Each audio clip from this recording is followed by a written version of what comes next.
প্রতিটা মেয়েই চায় তার নিজের একটা সংসার হোক, যেখানে তার কথার প্রাধান্যটাই সবার আগে দেওয়া হোক। সেও তার সবার কথার প্রাধান্য দেবে, এটা নয় যে তার কথার প্রাধান্যটাই সবসময় দেবে। কারণ কি বলতো, মিলিয়ে গুছিয়ে থাকলেই না সেটাকে সংসার বলা হয়। একে অপরের কথা শুনবে, একে অপরকে ভালোবাসবে, তবেই তো সেটা সুখের হবে, তাই না? না হলে তো পুরোটাই মানিয়ে নেওয়া হয়ে যাবে। আর মেয়েদের একটা গুণ আছে, গুণটা এটাই যে সব জায়গায় সব কিছু পরিস্থিতিতে মানিয়ে নিতে পারে।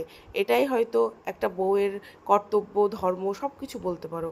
কিন্তু সেই বউটাকে মাঝে মাঝে কিন্তু এমন প্রাধান্য বা ভালোবাসা দিতে হয়, কারণ তার বাবার বাড়ির সবটা ছেড়ে একটা মেয়ে সব ভালোবাসা, বাবা মা, নিজের সব কিছু দিয়ে যখন একটা মানুষের ভরসায় তার সব কিছু ছেড়ে দেয়, তখন কিন্তু সেই মানুষটারও একটা দায়িত্ব কর্তব্য আছে, তাই না?